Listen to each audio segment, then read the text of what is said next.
অনেক সময় বাসায় ছোটখাটো প্রোগ্রাম বা অতিথি আপ্যায়নে পোলাওয়ের সাথে খাওয়ার মতো সবজির কোন রেসিপিটি তৈরি করব সেটা নিয়ে আমরা কনফিউশনে থাকি। আর সেই কনফিউশন দূর করতে ঘরে থাকা সাধারণ কিছু মশলা দিয়ে ফুলকপির এই অসাধারণ মুখরোচক রেসিপিটি তৈরি করে নিতে পারেন। আসসালামু আলাইকুম এভরিওয়ান, হাফসাস কুকিং চ্যানেল থেকে আপনাদের সকলকে স্বাগত জানাচ্ছি। যারা আমার আজকের এই ভিডিওটি দেখছেন আশা করি সবাই অনেক ভালো আছেন। আলহামদুলিল্লাহ, আমি অনেক ভালো আছি। বরাবরের মতো আজকে নতুন একটা রেসিপি নিয়ে হাজির হলাম। তৈরি করে দেখাবো ফুলকপির মালাইকারি বা কোরমা, যে ইচ্ছে বলতে পারেন। তাহলে আর কথা না বাড়িয়ে চলুন মূল রান্নায় চলে যাই। চুলে একটি প্যান বসিয়ে এর মধ্যে প্রায় 3 টেবিল চামচ তেল দিয়ে দিয়েছি। তেলটা যখন গরম হয়ে যাবে তখন এর মধ্যে দিয়ে দিচ্ছি 1/4 কাপ পেঁয়াজ কুচি। এখন তেলের মধ্যে এই পেঁয়াজ কুচিগুলোকে ভেজে নেব। পেঁয়াজ কুচিগুলো যখন হালকা ব্রাউন কালার হয়ে আসবে তখন চুলার আঁচটা কমিয়ে দেব যাতে বেরেস্তা পুড়ে না যায়। তো বেরেস্তা তৈরি করা হয়ে গেলে এখন একটি ছাঁকনি দিয়ে তেল থেকে তুলে নিচ্ছি। অবশিষ্ট তেলের মধ্যে ফুলকপিগুলো দিয়ে দিচ্ছি আর এগুলোকে মাঝারি সাইজ করে কেটে নিয়েছি। দিয়ে দিচ্ছি আধা চা চামচ লবণ। এখন এই তেলের মধ্যে ফুলকপিগুলোকে ভেজে নেব। তবে খুব বেশি সময় নিয়ে ভাজবো না, দেখতেই পাচ্ছেন ফুলকপির উপরে হালকা ব্রাউন কালার হয়ে এসেছে। তো এই পর্যায়ে আমি ফুলকপিগুলোকেও প্যান থেকে তুলে নিচ্ছি।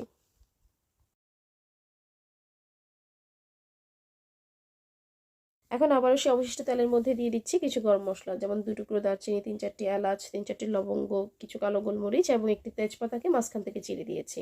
কয়েক সেকেন্ড এই গরম মশলাগুলোকে নেড়ে চেড়ে এর মধ্যে দিয়ে দিচ্ছি 1/4 কাপ পেঁয়াজ বাটা, 1 চা চামচ রসুন বাটা, 1 চা চামচ আদা বাটা এবং 2টো কাঁচামরিচকে আমি ব্লেন্ডার জারে একটু থেতো করে নিয়েছি। এবার এই মশলাগুলোকে খুব ভালো করে কষিয়ে নিচ্ছি যাতে এর কাঁচা ভাব দূর হয়ে যায়। এখন এর মধ্যে সামান্য পরিমাণে পানি দিয়ে আবারও একটু কষিয়ে নিচ্ছি। এবারে দিয়ে দিচ্ছি 1 চা চামচ ধনে গুঁড়া এবং আধা চা চামচ জিরা গুঁড়া। তারপর আবারও এই সবগুলো মশলাকে ভালো করে কষিয়ে নিচ্ছি। মশলা যত ভালোভাবে কষানো হবে কোরমার টেস্ট কিন্তু ততটাই ভালো হবে। 6-7টি কাঠবাদামকে ব্লেন্ডারে ব্লেন্ড করে নিয়েছি, তো সেটা এখন দিয়ে দিচ্ছি। সেই সাথে আরও দিয়ে দিচ্ছি প্রায় 3 টেবিল চামচ টক দই। এখন এই সবগুলো উপকরণ ভালো করে কষিয়ে নেব। দিয়ে দিচ্ছি খুব সামান্য পরিমাণে লাল মরিচের গুঁড়া। এটি মোটেও ঝাল করবে না, বরং কোরমাতে খুব সুন্দর কালার নিয়ে আসবে। তো মশলাগুলো যখন ভালোভাবে কষানো হয়ে যাবে এবং মশলা থেকে এভাবে তেল ছাড়তে শুরু করবে, তো এই পর্যায়ে দিয়ে দিচ্ছি ভেজে রাখা ফুলকপিগুলো। এখন নেড়েচেড়ে প্রায় 2 মিনিটের মতো এই ফুলকপিগুলোকে মশলার সাথে কষিয়ে নিচ্ছি। সেই সাথে দিয়ে দিচ্ছি স্বাদমতো লবণ।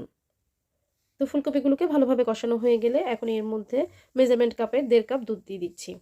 আপনারা চাইলে গরুর দুধের পরিবর্তে নারকেল দুধও দিতে পারেন। আমার কাছে অ্যাভেলেবেল ছিল না, তাই আমি গরুর দুধটাই দিয়েছি। নেড়েচেড়ে প্যানে ঢাকনা দিয়ে প্রায় 4-5 মিনিট রান্না করে নিচ্ছি। বেশ কিছুক্ষণ রান্না করে নেওয়ার পর এখন এর মধ্যে দিয়ে দিচ্ছি 4-5টি গোটা কাঁচামরিচ। এটি কোরমাতে ঝাল করবে না, বরং খুব সুন্দর ফ্লেভার নিয়ে আসবে। দিয়ে দিচ্ছি 1 টেবিল চামচ ঘি। সেই সাথে আরও দিয়ে দিচ্ছি 1 চা চামচ চিনি। তো নেড়েচেড়ে সবকিছু খুব ভালো করে মিশিয়ে নিচ্ছি। শুরুতে যে বেরেস্তা করে রেখেছিলাম এখন সেখান থেকে কিছুটা বেরেস্তা উপরে ছড়িয়ে দিচ্ছি। তারপর প্যানে ঢাকনা দিয়ে চুলার আঁচটা একেবারে কমিয়ে প্রায় 2 মিনিট রান্না করে নিচ্ছি। তো ভিউয়ার্স, দেখতেই পাচ্ছেন কি অসাধারণ লাগছে, আর খেতে কি বলবো, জাস্ট ফাটাফাটি। যারা সবজি খেতে পছন্দ করেন কিন্তু স্বাদে ভিন্নতা আনতে চান তারা অবশ্যই এটি ট্রাই করবেন। এখন চুলা থেকে নামিয়ে নিচ্ছি। তো ভিউয়ার্স, ঘরোয়া সাধারণ কিছু মশলায় এই ফুলকপির কোরমা তৈরি করে দেখিয়েছি। অবশ্যই তৈরি করে খাবেন আর আমাকে কমেন্ট করে জানাবেন যে কেমন লেগেছে।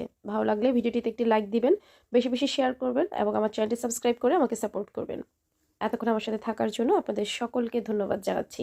সকলের শারীরিক সুস্থতা কামনা করে আজকের মতো বিদায় নিচ্ছি। আল্লাহ হাফেজ।